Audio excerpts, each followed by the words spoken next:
Welcome to the Earth Your Wild podcast, brought to you by Reuserbox, providing a better way to buy cardboard boxes. We're your hosts, Jack and Ellie.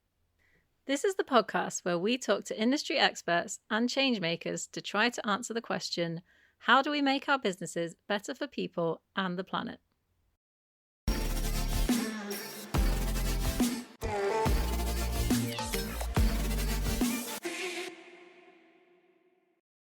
Today we're joined by someone at the cutting edge of sustainable agriculture, Julian Knight, co-founder of Fairman Knight Sons. Julian's company is tackling two major global challenges, food waste and carbon emissions, using a method that might sound futuristic, farming insects. In this episode, we're going to break it all down. What exactly does this process involve? What does bioconversion mean in simple terms? And how can insect farming reshape the future of agriculture? Let's get into it. Nice to meet you. Nice to meet you too as well. So can we start by talking about what you do at Fairman Knight Sons? Yeah, so I'm co-founder with my fellow business partner, William Fairman. We basically upcycle food waste, permitted food waste. So we bring that in and turn it into a feedstock and then feed it to very young, tiny little black soldier fly eggs in a controlled environment, leave them for 9 days, and at the end of 9 days we harvest them and we end up with a set of co-products. So some insect protein, some bio-oil, and a wonderful sustainable fertilizer. And does that protein go to feed animals? So that protein currently is only permitted to go to two areas in the country. So it goes to sustainable pet feed, and it also goes to aquaculture. So we are working enjoyably with some of the new startups in Lincolnshire on the coast that are doing on-land fish farms. And the insect protein is a great addition to the diet, whether it be for pet food or also for aquaculture. It has significant benefits to the fish. Is that as in pet food for your pets, or more like food for cows and no just pets? So it's basically primarily dog food. A number of brands have changed the way they think about dog food and have gone into a much more sustainable feed that they're producing. So the benefits of insect protein are far beyond the fact that it's just really good quality protein. The black soldier fly larvae, as it does this conversion process, protein is just one of the products. The others are these tremendous amount of amino acids, really good quality ones, and also some lipids and antimicrobial peptides. So when you add it all together, you get this incredible feed concoction that not only supplies great quality, highly low emissions protein, but also produces enhanced digestibility.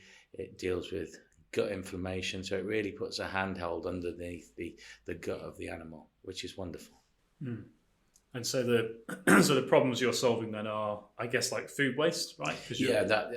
That's a massive problem, Jack. So the food waste, we have 9 million tons in this country of excess food waste. Unfortunately, we do not have enough anaerobic digestion online to cope with that. Yeah. And also the concept of donating to charities are just have too much, believe it or not. So the market in the UK really needs another alternative.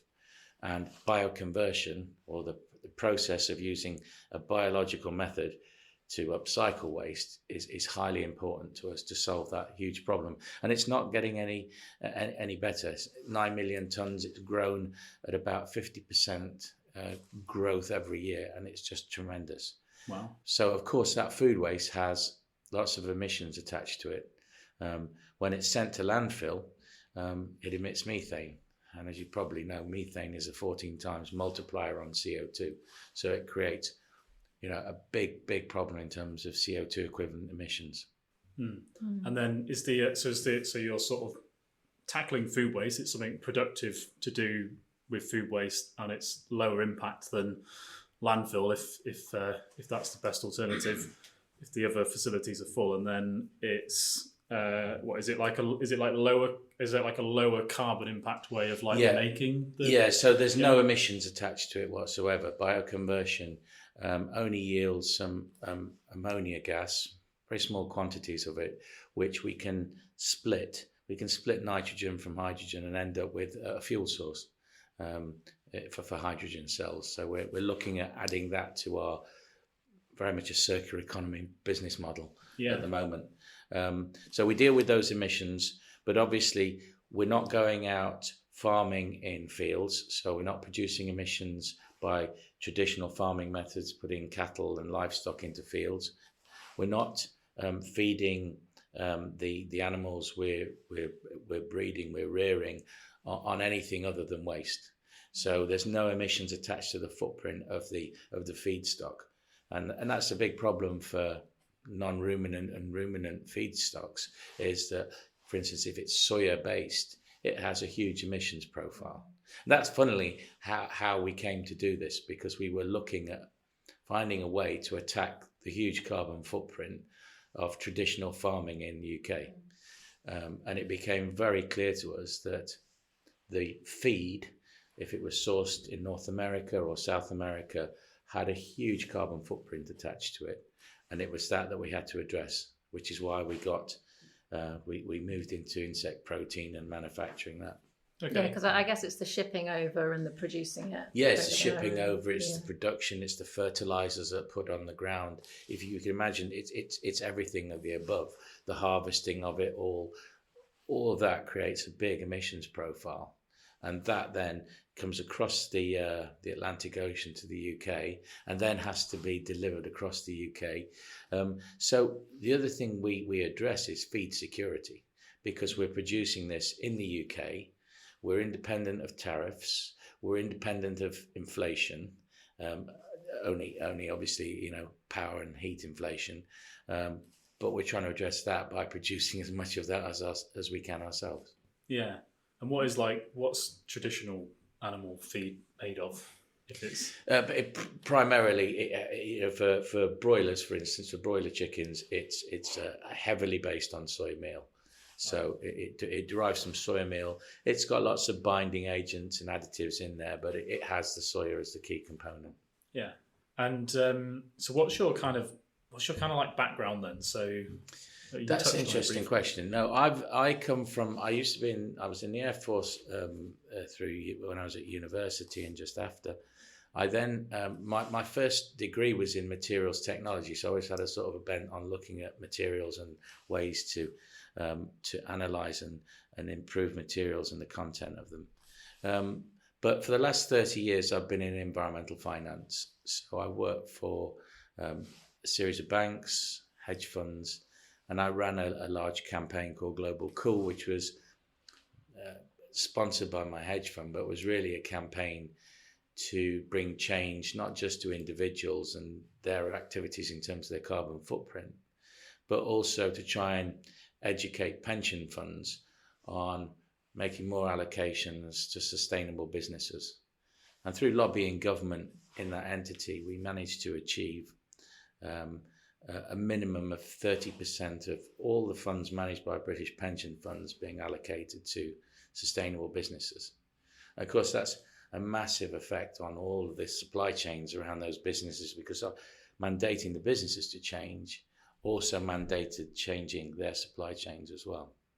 So it was our sort of campaign, if you want to call it like that, to try and stop global emissions, but do it sort of in an incremental way. Yeah. And what was the kind of like the eureka moment where you realised like this process could solve these problems? Yeah, well, I've been watching what was going on with food waste and obviously watching the statistics come out. We'd been sensing that the government was going to start helping this process by changing the makeup of the feedstocks, particularly for non-ruminant animals. So when we saw the combination of legislation come in for the waste and then legislation change for the the feedstocks, which are basically repealed the old BSE rules where you couldn't feed an animal with another animal. So we saw a massive opportunity for insect protein. And when we looked at the UK market, it was just so undersupplied. So there was just basically no commercial scale activity in the market. Lots of businesses had started and focused on technology or genetics, but no one was actually sort of doing the do and producing protein at scale. And we felt to move the dial a little bit, you needed to start eating into the UK's requirements, which right now we're about 30,000 tons of insect protein a year, and we're only producing barely 1,000 tons in the UK. As we've come online, we've started chipping into that. So we're producing about 3,500 tons right out the get-go. But we hope to scale that up to at least 10,000 tons a year. So you can see we start eating into the requirements of the UK market. By the way, this is before you start changing the feedstocks for non-ruminants. That adds another 300,000 tons a year of requirement for this protein. And when you say non-ruminants, what's pigs that? And poultry, basically. Right, okay. Yeah, pigs and poultry. So all elements of poultry and then pig farming. And as I said earlier, the one benefit we do is it's not a direct comparison with soya because the feed has so much more inherent goodness in it. It's got these wonderful amino acids, it's got hydrolonic acid, it's got lauric acid, some lipids, and basically it starts to become an alternative to antibiotics as well with the antimicrobial peptides in it. So we're starting to change the way farmers think about administering antibiotics, which is very controlled. That's a huge problem, isn't it? It's a massive problem. I read something like, is it 70% of all the antibiotics produced go to farm animals? Something huge. It's a massive number. So if we can start eating into that by producing very natural antimicrobial agents like the peptides in the protein, then it's yet another box ticked. Because a lot of it's preventative, isn't it? Yes, it is. And they're administered whether the animal needs them or not. If you're putting them naturally in the diet, you're going back to nature, basically. Yeah. Do you think this is the step towards more regenerative farming then? I think it's got a big role in regenerative farming because it's a nice complement. And what it does, where we've started our business, we've started in a way that we don't invade other farming businesses, we complement them. So we're not saying to those other businesses, you've got to change. We're just saying to them, look at what we're doing. We're providing you with a low emissions alternative that's actually better for the animals. And we're doing that by dealing with food waste. So, and we don't require any change from them. We plug into their AD for power if we're on site with AD. We treat our wastewater on site with them, and we take in as much of their waste that's permitted that we can. Do you think it makes the actual meat healthier as well for agriculture? It does. There'd been, if we talk about fish, for instance, there's been some tests done in Norway, some really extensive tests on the taste quality of salmon fed on insect protein, black soldier fly larvae. And it hands down, it's a better tasting piece of salmon, but it's also got a better meat yield as well. Because, like I said, you're going back to nature. You're feeding an animal or a fish something that's used to eating with no additives and full of these natural benefits. Do you think it could ever be used to make food for humans? I think it's got a role. One of the other pieces of that Eureka jigsaw was understanding that black soldier fly was one of 4 insect varieties that were permitted to be used post-Brexit in the UK food chain, human food chain. So we always had half an eye on, because the protein was such good quality and because it's like this multifaceted protein with all of the amino acids, that it would have potential uses in the human food chain. For a start, I think you need to do a lot more education in terms of feeding insects into the human food chain. You go to India and 650 varieties of insect are fed on a daily basis to the population. And it's not unusual. 400 or 500 years ago, we were eating insects in our diet. I think it's about education of the quality of what you're producing and how you're producing it. And, when we're talking in the first instance about a meal, a powder, it doesn't have any of that shock to it when you look at it and think, oh, that's an insect, because it's not obvious it's an insect. Yeah, maybe people wouldn't. And I think just as people are buying food for their dogs that has high quality insect proteins in it, they're doing it because it's low emissions. They're doing it because that purchase is helping the environment. And they're doing it also because it's high quality and it's supporting, whether it's inflammation in the gut or whether it's the quality of the coat of the dog. They're doing it for a number of reasons, but they're already making that decision. The rise of demand for insect protein in dog food is huge. It does sound just healthier, doesn't it, than feeding soya? It does, and it is. Also maybe less kind of processed, right? Less nasty chemicals and stuff. There's no nasty chemicals. We're not treating in any way, shape or form the waste we're dealing with, just basically macerating it together to create this feedstock. But we're also thinking about, and it sounds crazy, but we're thinking about the welfare of the animal we're working with. Okay. So we Fairman Knight, I think a number of other components of the insect industry view the black soldier fly larvae as a sentient being. So we're adopting already the highest standards of animal welfare when it comes to the process. We're very mindful of getting the balance of the moisture content in the feedstock correct, because the black soldier fly larvae will not eat if it's overly wet or overly dry. So and then similarly, if in the environmental conditions in that production room are different, then they'll react to that. So we're learning an awful lot about this wonderful little organism, because it has different growth patterns when it eats, if it's happy, and if it's not happy, it doesn't eat and it gets into a stress situation. So we're being very sentient ourselves about the sentient being. What was it like being like a first mover in this very new industry? Did you have a lot of obstacles? Well, I think you guys represent the first mover as well. There are challenges, and I think one challenge is the whole education process within the industry. You're the new guy in the town. You're the new guy on the block.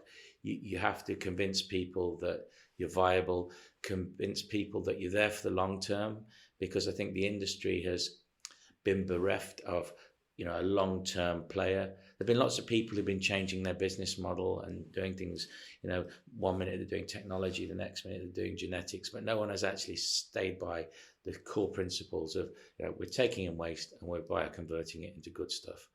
And that's what we're all about. We see it as a farming business. And I think many people have done that as well.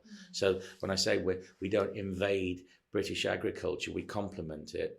We as part of the challenge of being a first mover was to be as collaborative as we possibly could be. And the other challenge is regulation. I mean, we did it seeing the winds of change of regulation. But in actual fact, being first mover means you have to actually educate the regulators. So you have to go in there and form the processes with them, work on all aspects of the production with them to make sure they're comfortable. And it's a multi-agency approach as well. It's not just one agency. It's actually about 3 or 4. Environment Agency, Food Standards Agency, Trading Standards, and then, of course, the Animal, Plant and Health Agency. So that's a challenge to a lot of people. It's a long and arduous process to go through those regulatory, that box ticking exercise as well.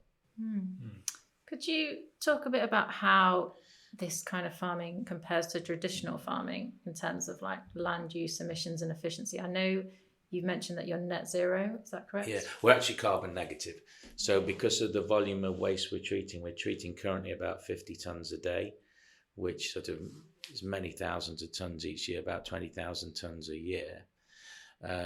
So by taking those 20,000 tonnes of methane emitting food waste out of the system, you're generating a big harbour of carbon credits anyway. But we do it with respect to the land as well. So we're operating on the basis of a vertical farming system. So we have production rooms that are about 30 meters long with 7 stacks high of if you like, growth trays, growth racks where we grow the larvae. And we control the climate there, so we make best use of any gaseous emissions. We turn them into good stuff like hydrogen, but we also across the whole farm, if we've got excess heat in one location, we fire it out to another location, processing where we're required to freeze the product. So we try and make as many calorific efficiencies within the building, but we're operating in a reconditioned potato farming warehouse, and so from day one we're reusing, we're reconditioning, we're recycling a business in many ways similar to what you guys are doing here. Nice. And when you say like carbon, what did you say? Carbon negative. How does that?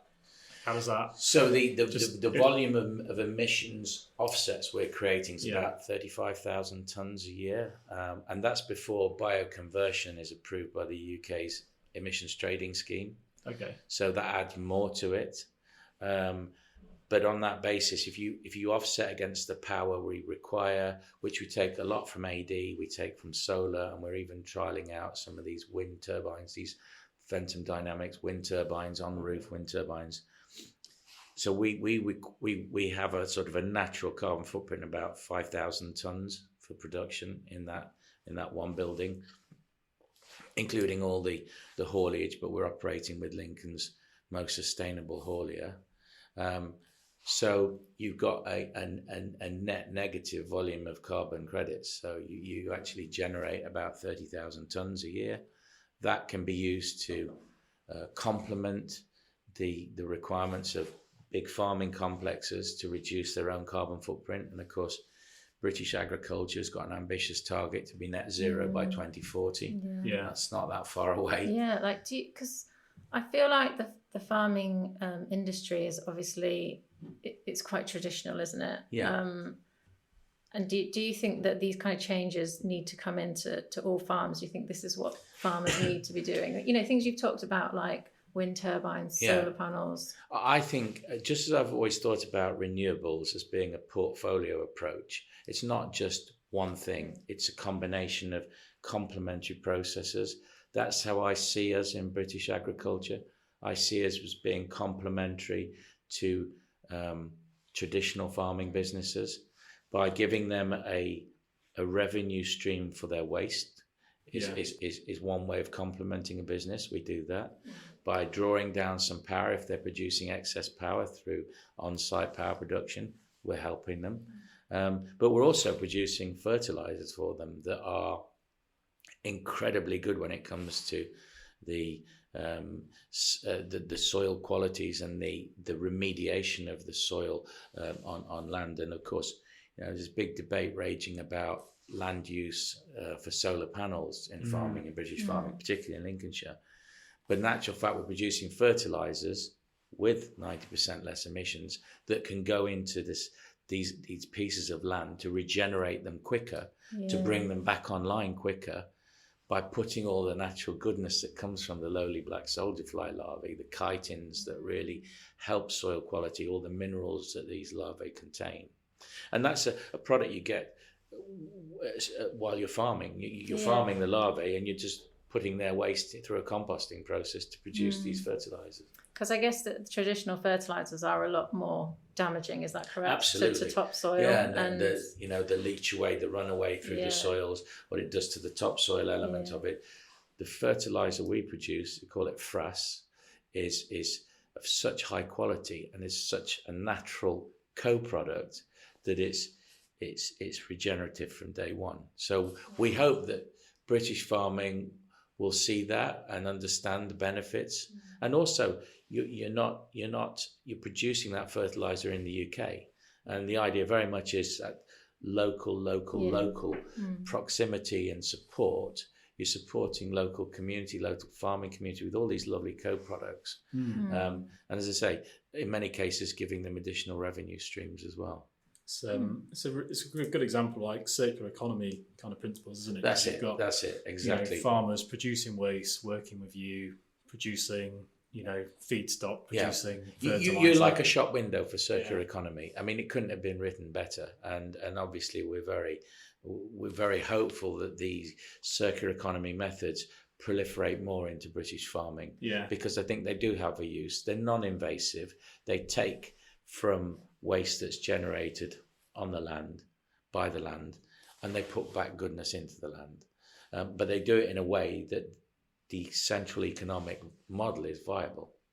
Viable for the farmer that's using these products, viable for us that's creating these products, which inspires us to do a few more of these sites in Lincolnshire. And our ambition is to have, I think, about 10 sites in Greater Lincolnshire, north to south, east to west, and to basically make Lincolnshire an innovative hub for this technique and technology. I was going to say it's really innovative, but it's not where you'd kind of expect to see, out on the fields in the middle of Lincolnshire, proper high end. No, exactly. Cutting edge innovation. It's not an obvious solution, but when you actually look inside the building, you see a lot of innovative, obvious solutions in our process. It's just making me think. We've recently had new legislation come out where businesses are having to segregate their food waste, aren't they? Yeah. So I was wondering, where does the food waste come from?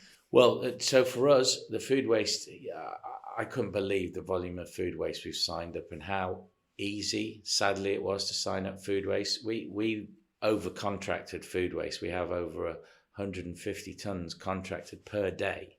And that's all within a 30-mile radius of our site down in the south of Lincolnshire. And it gives you a small purview on where and the volume of waste we're generating. Where does it come from? It comes from food processors, it comes from wholesalers, it comes from farmers, and it comes from supermarkets.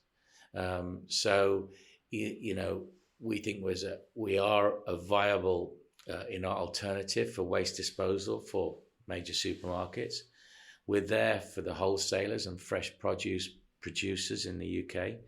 And, Spalding, which is very close to us, has not only 10% of the GDP of Lincolnshire running through its town boundaries, but it also supplies over 35% of the UK's fresh produce every day. Wow. Which is incredible.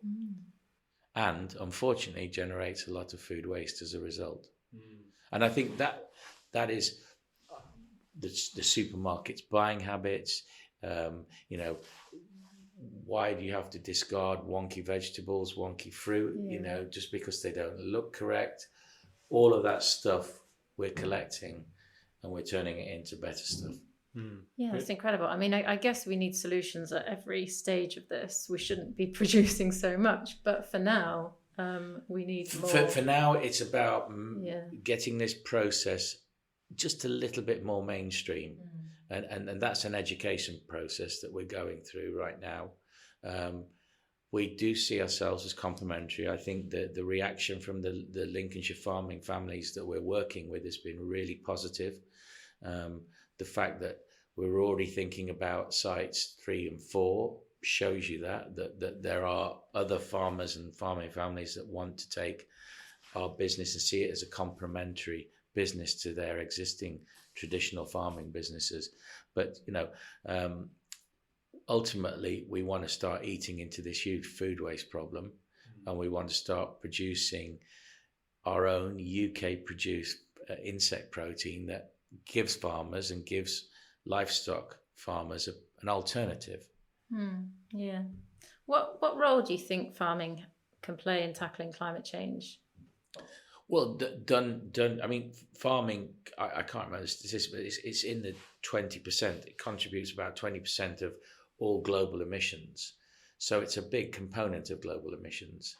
So if we go in there and incrementally provide these alternatives to British farming to start with, I foresee this being a very expansive industry worldwide as the protein gap challenges us all to think about new innovative proteins and ways to produce them that have inherently low emissions profiles. And 90% less emissions in our process to produce protein that's the same quality as land-reared protein is not to be sniffed at. And I think people often forget as well, like when it comes to climate change, they kind of forget about farming and agriculture and the role that it plays. And even with like food waste, like we had a guest on from Toast Brewing, and they were saying like 1/3 of all food manufactured in the UK is wasted every year. But he was saying there's a real disconnect between like the food that we eat and where it comes from. And I feel like people forget like deep down in the supply chain, buried in the fields of Lincolnshire. They do, and the fresh produce networks as well, because we had many calls as we started to come online from them saying, "Hey, I've got 50 tons of avocados that we've just imported from Peru. They've been slowed down through customs approval into the UK. They're now fully waste product. They can't go into the human food chain." And you think, well, 50 tons of avocados moved from Peru, grown in Peru, moved over the Atlantic to the UK, is one hell of a carbon footprint. Avocado is famously huge footprint, isn't it? Like 40% stone as well. So exactly. Actually, the stone is really good for our black soldier fly larvae. It's a very high protein. It's got very high protein content, and it's really good food for the larvae. But that to me is incredible. And that's just the tip of the iceberg. This happens on a regular basis. The thing I'm thinking is like, I guess you're dealing with like big producers of food waste, or you're dealing with big users of feedstock, if that's what you call it. So I suppose you can make quite big steps, at like reducing impacts there. You can if you've got capacity. And the trick is obviously bringing the capacity online, making sure from our point of view, we recycle all of our financial profits back into expanding capacity, because the worst thing we could do would be just to do one site and then stop. I think we've got to work in tandem with the requirements in British farming and also British food production. So we've got to sort of gear ourselves to what they're doing, but at all points educate all up and down that supply chain and try and get the message across, which is why we love to do things like this podcast. Yeah. And what's the biggest like challenge that you're facing there in terms of like scaling up or getting more people on board? Well, it's been luckily now we're up and running. We can start reinvesting our own profits, so we become the masters of our own domain. But there have been challenges in raising funds to set up the business, and they're there largely because for over the last few years there have been investments, venture capital investments into insect farming, but they haven't yet returned dividends. So we've had to really deeply analyze the business model and eliminate all elements of waste, but also stay true to what we said we were going to do. And this is a frustration, as I understand, for a lot of the investors, the early stage investors in this industry, where they've sort of been a little bit misled about what the business is doing. But that's been a challenge. As I say, we're in a point now where we can start moving forward as the master of our own domain a bit more. And you've got like a bit of a background, right, in terms of like kind of investment in environmental. I've been on this journey for quite some time. I started in the early 2000s, where I helped Man Group, the big hedge fund group in the UK, the big PLC. I helped them rethink their strategy in terms of sustainable investments, and we set up something called Man Eco, which was dedicated to investing in sustainable businesses and projects worldwide.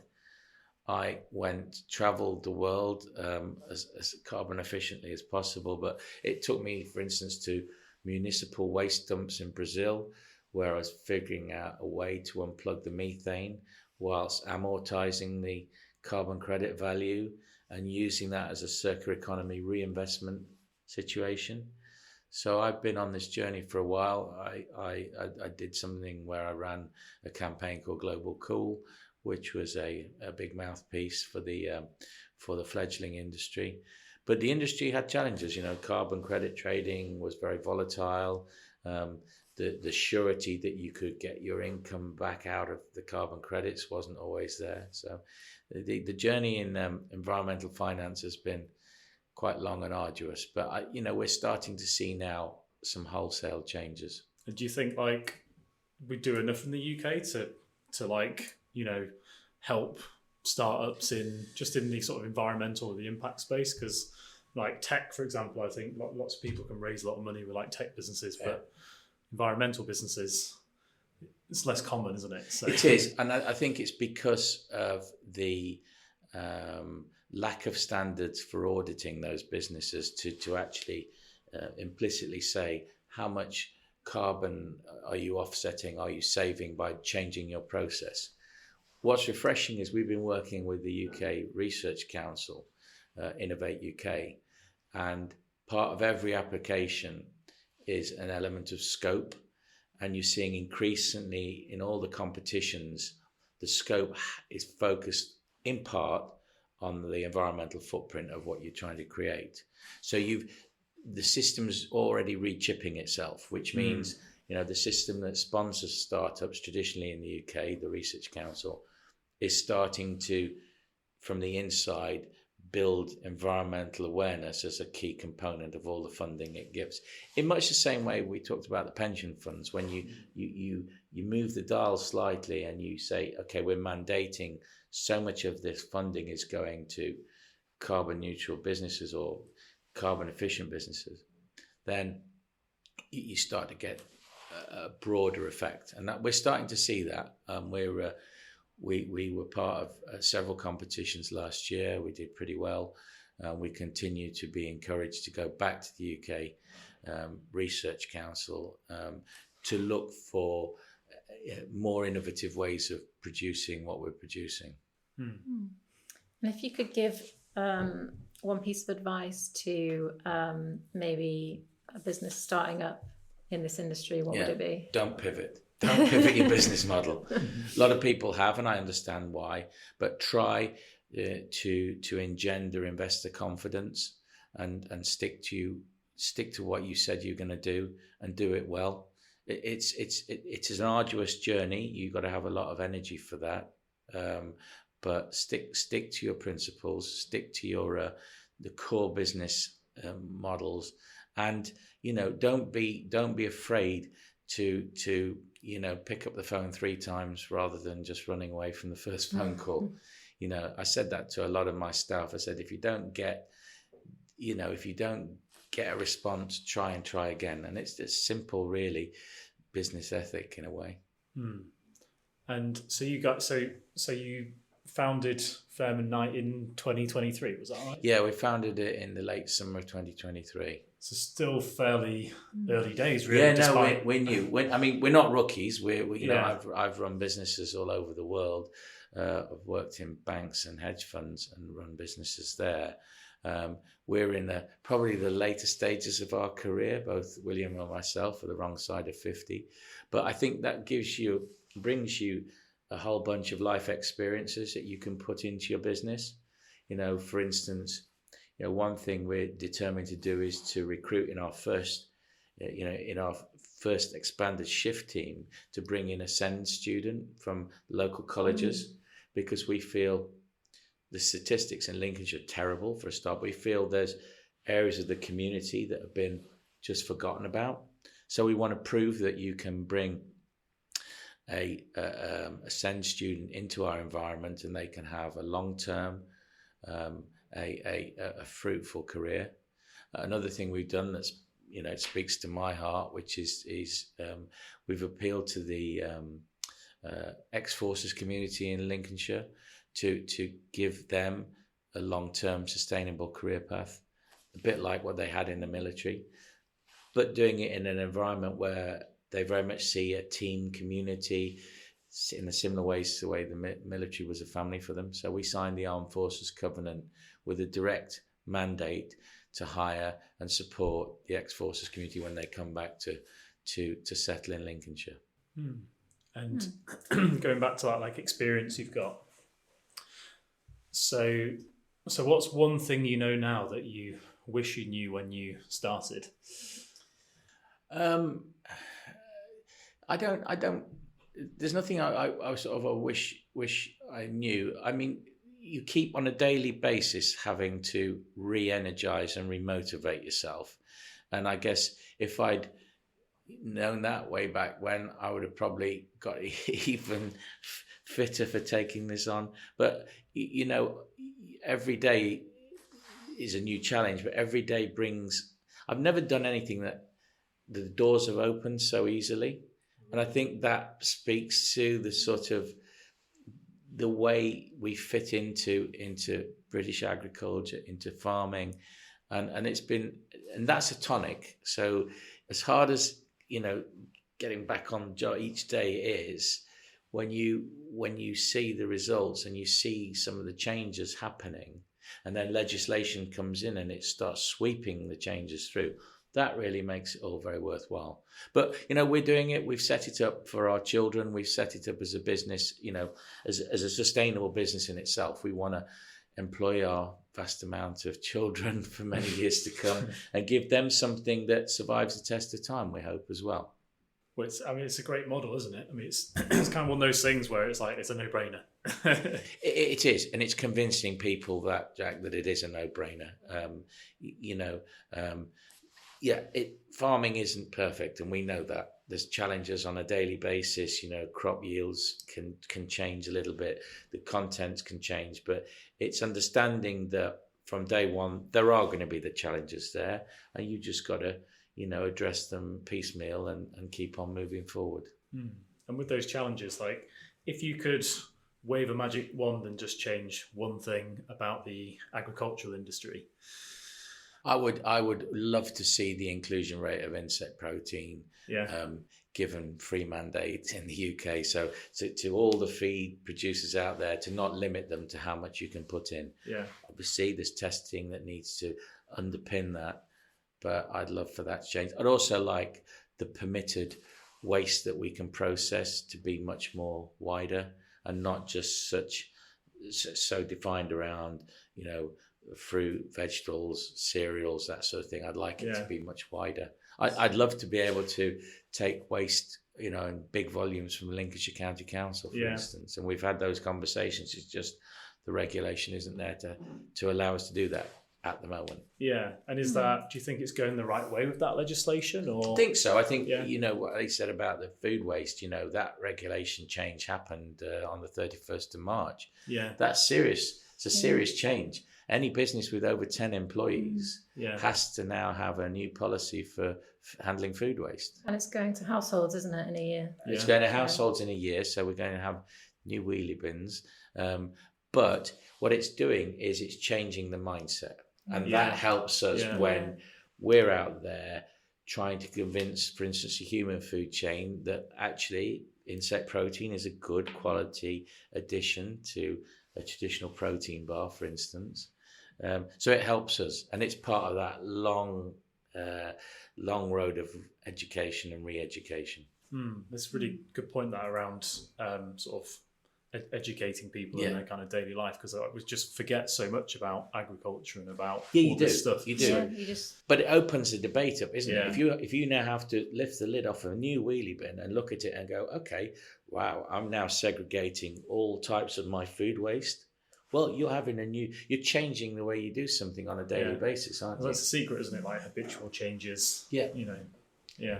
So the magic wands that have been waved to get that changed are very positive for us. We want to see those regulations opened up even further, because we want to be able to tackle more and more different types of food waste, and some that involves animal byproduct as well.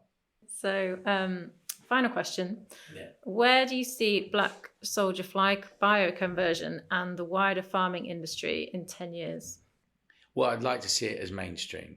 I'd like to see it as a mainstream component. We accept it's not going to solve everything, but we'd like to see every county in the UK having at least one bioconversion unit, and perhaps more, led from Lincolnshire, of course, where there is a plentiful supply of food waste, and there's plentiful demand for the offtake for the products we're producing. But I'd like to see it as mainstream. I'd like to see those inclusion rates higher, so more and more soya replaced by insect protein.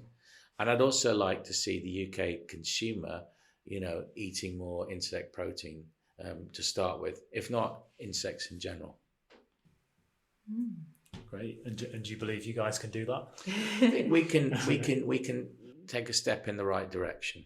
Yeah, we've been blessed with lots of support so far. Nothing changes seemingly with that. So I think, we can keep on our journey. As I say, keep educating, keep working in a collaborative way with all components, regulatory and, the natural traditional farming components. And I think we'll be on the right path. I don't see how you can't. I mean, there's no shortage of food waste. It's not going anywhere anytime soon. There's no shortage of demand. That sadly is increasing, and we need to deal with that. That's a big problem, and not just for the UK. It's a big problem for Europe. It's a big problem for all areas of the world. Do you know if this industry is used in other countries? Yeah, it's Europe were a little bit ahead of us in terms of regulation to allow them to use it, and had we not gone through Brexit, we would be more than caught up with them now. It's being used in the States, it's being used in Asia, but currently it's not really got that mainstream, traction. But, I think Lincolnshire, the UK, is a great starting point for this industry here, and we intend to take it from Lincolnshire to other places as well. So we're already looking at the US markets, we're already looking at Europe. They're all undersupplied currently. So as more and more insect protein is consumed and it's becoming more and more mainstream, then I think, we too will grow naturally with it. Good to have you back on in 10 years to hear the how you got there. You can bring with you Fairman Knight and Sons. Well, I'll probably bring one of my children to do because we've been educating them. We have between the two partners, we have 3 sort of 18, 16, 17-year-olds who are coming straight into the business from college, and they've been on a tremendous journey as well. And so you're probably better talking to them and getting the real opinion from the shop floor. Yeah. Nice. Cool. Well, I guess that's a wrap. Was there anything else that you wanted to go through? Anything No, missed, that's been great. That's been great. It's been lovely to meet you and lovely to take the time to do this. Thank you. Thanks for listening to this week's episode of the podcast. We hope it was truly Earth Your While.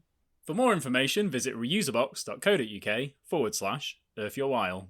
And if you'd like to appear on the next series of Earth Your While, please email media@reuserbox.co.uk.